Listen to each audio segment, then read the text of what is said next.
திருப்பூர் நாடாளுமன்றத்திற்கு சுப்பராயன் அவர்கள் போட்டியிடுகிறார். அவர் சட்டமன்ற உறுப்பினரா, நாடாளுமன்ற உறுப்பினரா, எந்த பொறுப்பு வகிச்சாலும் பாட்டாளிகளின் தோழரா இருக்கக்கூடியவர்.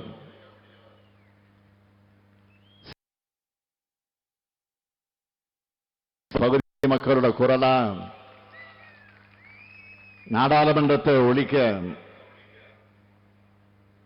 சுப்பராயன் அவர்கள்தான் சரியான போராளி.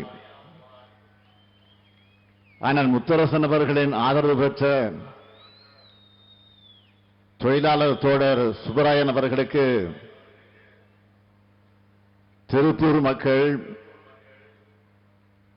கதிரறிவால் சின்னத்தில் வாக்களிக்க வேண்டும் என்று கேட்டுக்கொள்கிறேன். இந்த இருவரும் அவர்கள் போட்டியிட்ட தேர்தல்களிலேயே அதிகமான வாக்கு வித்தியாசத்தில் வென்ற தேர்தலா இந்த தேர்தல் இருக்கணும். அதுக்கு நீங்க தயாராகிட்டீங்களா? நீங்க வாக்களிக்கிறது மட்டுமல்ல, இந்த ஸ்டாலினின் தூதுவர்களாக உங்க பகுதி மக்கள்கிட்டையும் வாக்கு கேட்கணும். கேட்பீங்களா? அப்புறம் என்ன, மாபெரும் வெற்றி தான். வேட்பாளர்கள் உட்காரலாம்.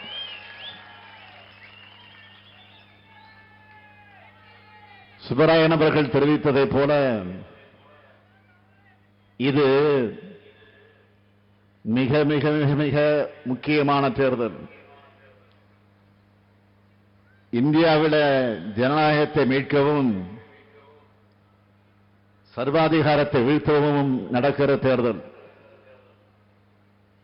சமத்துவம் நிலைக்க, சகோதரத்துவம் தழைக்க, மத நல்லிணக்கம் செழிக்க, சமூக நீதி கிடைக்க, இந்தியா கூட்டணியுடைய ஆட்சி இந்திய ஒன்றியத்தில் அமையணும். நேற்று அருமை சகோதரர் ராகுல் காந்தி அவர்கள் கோவைக்கு வந்திருந்தார். நீங்க எல்லாம் டிவியில பார்த்திருப்பீங்க. பாத்தீங்களா? எப்படி இருந்துச்சு? பாகுபலி படம் மாதிரி பிரம்மாண்டமா இருந்துச்சு. ஒரே ஒரு மீட்டிங், டோட்டல் பிஜேபியும் க்ளோஸ்.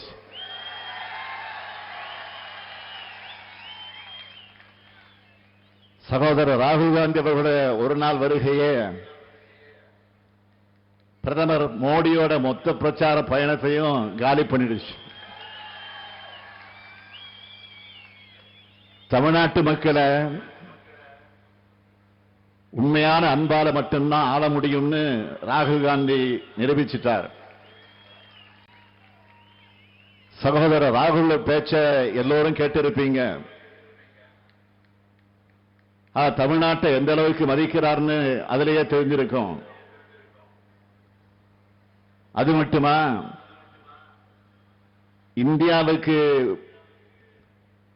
இந்தியாவை பற்றிய புரிஞ்சிக்க தனக்கு வழிகாட்டியாக இருக்கிறதே தமிழ்நாடும், தமிழ்நாட்டு வரலாறும், தமிழ்நாட்டு அரசியலும் தான் சொல்லி தந்தை பெரியார், பெருந்தலைவர் காமராஜர், பேரறிஞர் அண்ணா, முத்தமிழறிஞர் கலைஞர், நம்மோட தலைவர்களை மனதார போற்றினார். நடக்கின்ற தேர்தல் என்பது சாதாரண தேர்தல் அல்ல. ரெண்டு தத்துவங்களுக்கான போர்னு நாட்டு மக்களுக்கு உணர்த்தி இருக்கிறார். சமூக நீதி நிலைநாட்டுகிற நமக்கும், சமூக பாகுபாட்டை விதைக்கிற பாஜகவுக்கு நடக்கிற வரலாற்று முக்கியத்துவம் வாய்ந்த தேர்தல் இதுன்னு நான் தொடர்ந்து சொல்லிக்கிட்டு இருக்கேன். இதே கருத்தை தான் இப்போ சகோதரர் ராகுல் காந்தி அவர்களுடைய பேச்சிலையும் எதிரொலிச்சிருக்கு. திராவிட இயக்கம் தோன்றிய பிறகுதான் 2000 ஆண்டு அடிமைத்தனத்துக்கு முற்றுப்புள்ளி வச்சு கடந்த 100 ஆண்டுகளாக ஒடுக்கப்பட்ட சமூகங்களை சேர்ந்த நாம் பல்வேறு போராட்டங்களுக்கு பிறகு முன்னேறிட்டு இருக்கோம். மறுக்கப்பட்ட கல்வி, வேலைவாய்ப்பு, அதிகாரம், இதையெல்லாம் போராடி பெற்ற இயக்கம் திராவிட இயக்கம். பிற்படுத்தப்பட்ட மக்கள், மிகவும் பிற்படுத்தப்பட்ட மக்கள், ஆதி திராவிட மக்கள், குறிப்பாக அருந்ததியின மக்கள், சிறுபான்மையின மக்கள்னு அனைத்து தரப்பு மக்களுக்கும் இடஒதுக்கீடு வழங்கி சமூக நீதியின் ஒளிவிளக்கா திகழ்கிற ஆட்சிதான் திராவிட முன்னேற்ற கழகத்துடைய ஆட்சி. ஆனா மோடி மறுபடியும் ஆட்சிக்கு வந்தா முதல்ல இடஒதுக்கீட்டை தான் ரத்து பண்ணுவார். ஏன்னா சமூக நீதினால பாஜகவுக்கு அலர்ஜி. இந்தியா விடுதலை பெற்றப்போ பல நாடுகள் என்ன சொன்னாங்க? பலதரப்பட்ட மக்கள் வாழுகிற நாடு அமைதியாக இருக்காது, பெற்ற சுதந்திரத்தை இவங்க ஒழுங்கா காப்பாற்ற மாட்டாங்கன்னு சொன்னாங்க. ஆனா அவங்களோட கணிப்புகளை பொய்யாக்கி உலகை மிகப்பெரிய ஜனநாயக நாடா இந்தியா இன்று தலை நிமிர்ந்து நிக்குதுன்னா அதுக்கு காரணம் ஜனநாயக கட்டமைப்போட நாடு இயங்க அடிப்படையாக இருக்கிற அரசியல் சட்டம் தான். மோடி மறுபடியும் ஆட்சிக்கு வந்தா நிச்சயம் புரட்சியாளர் அம்பேத்கர் உருவாக்கின அரசியல் சட்டத்தையே மாத்திடுவார். அதனால்தான் சொல்றோம், மோடி ஆட்சிக்கு வருவது என்பது அரசியல் சட்டத்துக்கு ஆபத்து, ஜனநாயகத்திற்கு ஆபத்து,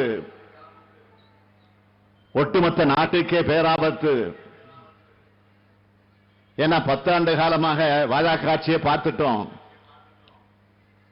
நாட்டை எப்படியெல்லாம் சீரழிச்சிருக்கு. பெட்ரோல், டீசல், கேஸ் சிலிண்டர் விலை எவ்வளவு உயர்ந்துடுச்சு,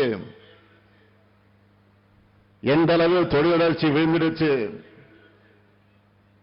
வேலையில்லா திண்டாட்டம் எப்படியெல்லாம் தலைவிரிச்சு ஆடுது. மோடி மறுபடியும் வந்தா இந்தியா சர்வாதிகார நாடாக மாறிடும். நாட்டில் ஏழைகளுடைய எண்ணிக்கை அதிகரிச்சிடும். கலவரம் செய்யறது பாஜகவோட டிஎன்ஏலிருந்து ஊடுனது. நேற்று கூட ஒரு செய்தி வெளியாச்சு, எல்லோரும் பார்த்திருப்பீங்க. இதே திருப்பூரை சார்ந்த சகோதரி ஒருவர்